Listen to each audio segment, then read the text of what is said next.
Hello बच्चों, स्वागत है आप सभी को हमारे इस यूट्यूब चैनल स्टडी विद के में। तो आज हम लोग एक बार फिर से Bihar board 8 class math chapter 1 के सेशन को लेकर यहाँ पर उपस्थित हैं। इससे पहले हमने इस चैप्टर के थ्योरी पोर्शन को कंप्लीट कर लिया था और यह वीडियो में चैप्टर 1 के जो भी प्रश्न है उसको हम आज सोल्व करने वाले हैं। इसमें मात्र 2 ही प्रश्न है, तो इसको आज हम सोल्व करेंगे। तो अगर जो भी बच्चे उस थ्योरी पोर्शन को बढ़िया से पढ़े होंगे और उसको नोट बनाकर लिखे होंगे और उसको याद किए होंगे, तो उनके लिए तो यह तो बिल्कुल आसान है, क्योंकि इसमें जो पूछा गया है कि गुणधर्म बताइए, तो यह गुणधर्म हमने लिखवा दिया था। हमने लगभग 3 गुणधर्म लिखवाया था। एक था गुणात्मक तत्समक और एक था क्रम विनिमयता और तीसरा था सहचर्य का नियम। तो एक बार फिर से जो बच्चे नहीं देखे तो उनको हम याद करवा देते हैं कि सबसे पहले हमने कल क्या करवाया था। सबसे पहले हमने कल संख्या के बारे में जानकारी दी थी। जैसे यह एक संख्या रेखा है, तो संख्या रेखा पर 0 बीच में होता है, 1 2 3 4 5। तो यह संख्या रेखा पे यह संख्या लिखा गया है। तो यह 5 तक ही नहीं होता, यह अनंत तक होता है, जहाँ तक आप गिनती कर सकते हैं। इधर वहीं 0 के बाईं तरफ क्या होता है, तो बाईं तरफ भी संख्या होती है, लेकिन यह जो संख्या होती है 0 के बाईं तरफ, यह ऋणात्मक होता है, यानी माइनस में संख्या होती है। तो देखिए, हमने बताया था कि 1 से लेकर के प्लस की संख्या को जो हम गिनते हैं उसे हम क्या कहते हैं, तो हमने बताया था इसको प्राकृत संख्या। और जब उसमें 0 शामिल हो जाता है तो उसे हम कहते हैं पूर्ण संख्या। यह सब हमने इससे पहले वाले क्लास में लिखवा दिया है। और जब इस संख्या को इस पूरी संख्या रेखा पर उपस्थित जैसे माइनस, 0 और प्लस वाली संख्या को भी शामिल कर देते हैं, तो टोटल को मिलाकर हम क्या कहते हैं, पूर्णांक संख्या। पूर्णांक संख्या कहते हैं। और इसके अलावे एक हमने और लिखवाया था, परिमेय संख्या। परिमेय संख्या क्या किसे कहते हैं, तो परिमेय संख्या जिसे हम P/Q के रूप में लिख सकते हैं, और जहाँ P और Q क्या होने चाहिए, पूर्णांक होने चाहिए। यह दोनों पूर्णांक संख्या होना चाहिए, पूर्णांक है। और Q का मान 0 नहीं होना चाहिए, नहीं होता है, नहीं हो या नहीं होता है। तो यह हम लिखवा दिए थे कि इसे हम परिमेय संख्या कहते हैं। तो उम्मीद है कि आप याद करके लाए होंगे। तो यह तो संख्या से संबंधित जो हम आपको करवाए थे थ्योरी, लेकिन इसके अलावे भी हमने कुछ नियम बताए थे, जैसे संवृत्त क्या होता है और गुणधर्म क्या होता है। तो इसमें चेक करना है गुणधर्म के बारे में। देखिए, यहाँ पर दिया गया है कि इसके गुणधर्म बताना है। तो इसके 3 गुणधर्म हम बताए थे कल आपको, उसको भी हम बता देते हैं वापस से, ताकि आपका रिवीजन हो जाए एक बार फिर से। तो पहला हमने बताया था A गुने 1 बराबर 1 गुने A।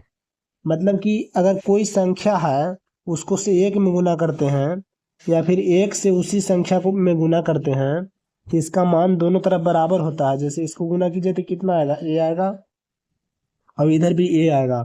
तो यह जो नियम है इसको हम क्या कहते हैं, गुणात्मक तत्समक। यह हमने कल लिखवा दिया था कि इसे हम गुणात्मक तत्समक कहते हैं। अगर आपने नहीं लिखा है तो इसको आप लिख लीजिए। चलिए, दूसरा क्या था, कि दूसरा नियम था क्रम विनिमयता। दूसरा था क्रम विनिमयता। क्रम विनिमयता मतलब उल्टा जिसको लिखा जाए, हो सकता है गुना का उल्टा हो, भाग का उल्टा हो, जोड़ का उल्टा हो, घटाव का उल्टा हो। तो जैसे में देखिए, यह 2 संख्या है, A गुने B बराबर, इसी को उल्टा करके हम लिख सकते हैं B गुने A। तो दोनों तरफ मान क्या आ गया, AB बराबर ए बी, बी ए। तो दोनों तरफ जो मान है लगभग बराबर आया है। जैसे इस पे आप कोई संख्या मान लीजिए कि ए बराबर 7 है। अब बी का मान लीजिए अब 3 है। इधर वैसे ही मान लीजिए 3 और उसको 7 कर दीजिए। तो दोनों तरफ मान कितना आया, 21 और 21। तो यह बराबर हुआ कि नहीं। तो यही जो होता है क्रम विनिमयता का नियम होता है। यह हमने कल बता दिया था। तो इसको भी अगर आप नहीं लिखें तो इसको नोट कर लीजिए। चलिए तीसरा नियम पर हम चलते हैं। इसको आप वीडियो रोक करके इसको लिख लीजिएगा। तीसरा नियम है साहचर्य का नियम। साहचर्य का नियम या सहचारिता का नियम। नियम या गुण धर्म एक ही है। तो देखिए इसमें लिखवाया है कि ए गुने बी गुने सी बराबर ए गुने बी गुने सी। यहाँ पर कोष्टक यहाँ पीछे लगा हो सकता है, इसमें आगे लगा हो सकता है। हो सकता है कि इसमें पीछे लगा हो, ऐसे हो जाए, ऐसे यहाँ पर लगा हो सकता है, ऐसे, और इसमें आगे लगा हो। तो यही होता है क्या, सहचारिता का नियम, कि कोष्टक को हम आगे पीछे कर सकते हैं लेकिन दोनों तरफ मान बराबर आना चाहिए। अगर ए का मान आप कुछ रखते हैं और बी का मान रखते हैं और सी का मान रखते हैं, तो तीनों का जब हम आप सॉल्यूशन करेंगे तो इधर भी मान समान आना चाहिए और इधर भी समान आना चाहिए। तो तीनों नियम को फिर से हमने रिवीजन करवा दिया। चलिए प्रश्न पे चलते हैं।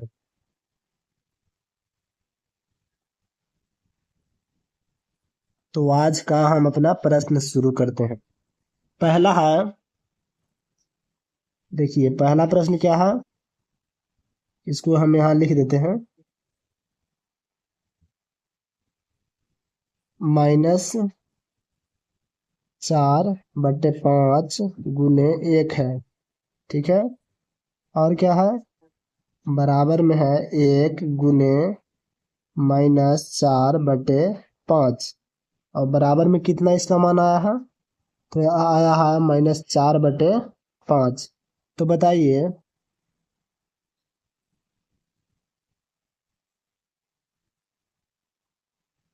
-4/5 इसका मान आया है। तो यह कौन सा नियम लग रहा है इसमें, बताइए। तो यह क्या है, -4/5 ए है और यहाँ पर 1 है और यहाँ पर देखिए 1 का 1 है और फिर वापस से वही संख्या है, मतलब ए है। तो बराबर में दोनों तरफ ए मान आता है कि नहीं, कौन सा नियम में आता है बताइए। तो यह जो नियम था, यह था अभी हमने जस्ट बताया, गुणात्मक गुणात्मक तत्समक। तो यह गुणात्मक तत्समक का नियम है। तो इसका आंसर क्या हो जाएगा, गुणात्मक तत्समक, ठीक है। इसको आप नोट कर लीजिए। इसको आप वीडियो रोक रोक रोक करके अब इसको उतार लीजिएगा। इस तरीके से यह बनेगा, ठीक है। या फिर स्क्रीनशॉट ले लीजिएगा इस पूरे का। तो यह पहला का सॉल्यूशन हो गया। अब दूसरे प्रश्न को देखते हैं। दूसरा प्रश्न है -13/17 गुने -2/7। यह कोष्टक में है, बराबर -2/7 गुने -13/17 है। अब देखिए इस संख्या में क्या किया गया है, तो साफ दिखाई दे रहा है कि अगर इसको हम ए मान लेते हैं, अब इसको हम बी मान लेते हैं और इसको ए माने थे, तो किसको ए माने थे, 13 -13/7 को। तो -13/7 को हम ए माने थे और बी किसको माने थे, -2/7 को। तो यह बी न है यहाँ पर, और यहाँ पर ए इधर पीछे दिया गया है। तो उलट कर जो लिखा जाता है वो वह कौन सा नियम होता है, तो यह नियम होता है, कौन सा होता है बताइए। हालांकि दोनों तरफ मान बराबर आना चाहिए, इसको आप चेक भी कर लीजिए। जैसे 13 से 2 में गुना कीजिए, दोनों माइनस में ऊपर संख्या है, तो यह हो गया प्लस में 26 और बटे में नीचे 17 7 कितना होता है, 119। इसी प्रकार से इधर गुना कीजिए, तो इधर जब गुना कीजिएगा 13 और 2 में, और दोनों माइनस में है तो माइनस माइनस संख्या प्लस हो जाएगा, और नीचे 17 से 7 में गुना कीजिएगा तो कितना आ जाएगा, तो 119 आ जाएगा। तो दोनों तरफ मान बराबर आ गया कि नहीं, तो बराबर आ गया, तो यह कौन सा नियम हो जाएगा, तो यह हो जाएगा दूसरा नियम, क्या, क्रम विनिमयता का नियम।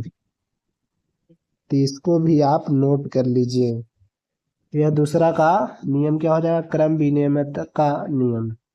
ठीक है, तो इसको आप उतार लीजिए, इस तरीके से आप बना लीजिएगा।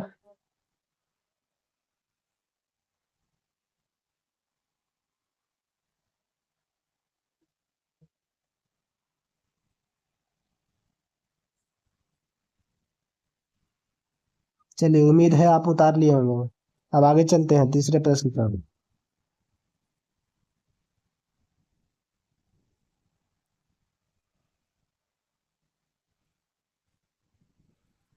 तीसरा नंबर प्रश्न है, दो संख्या है उसका गुना किया गया है, गुना करने से एक आ गया है। तो यह भी हमने बताया था, यह एक बताया था हमने, योज, क्या बताया था, योज नहीं, गुणात्मक प्रतिलोम, गुणात्मक प्रतिलोम।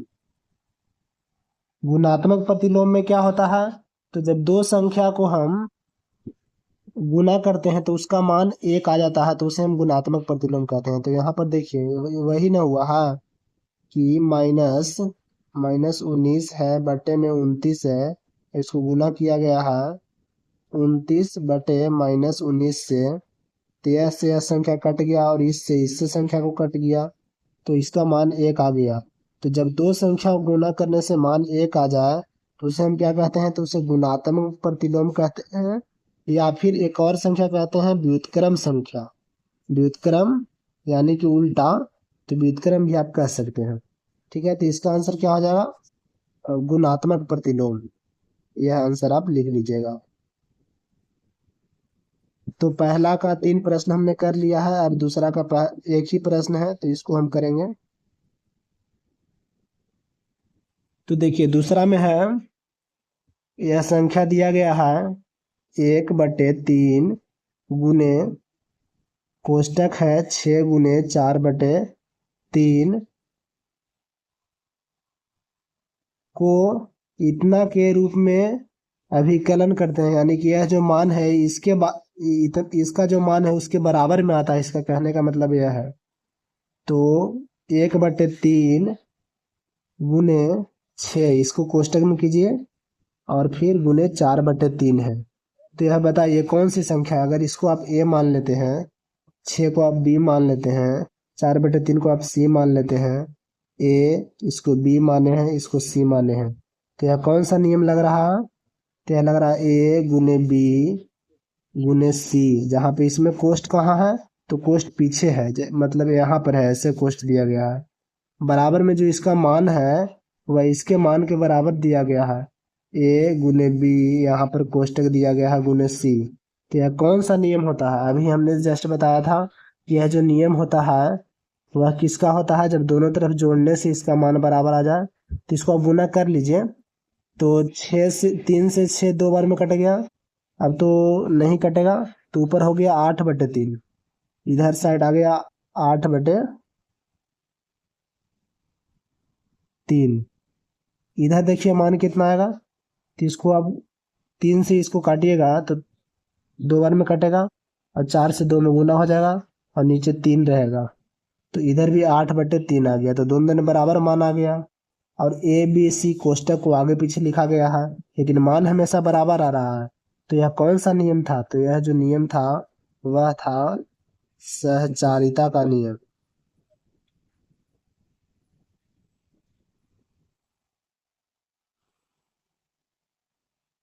तो यह आज का सेशन, यह पहला जो चैप्टर है इसको हमने समाप्त कर लिया है। इसको आप बढ़िया से उतार लीजिएगा वीडियो रोक रोक कर।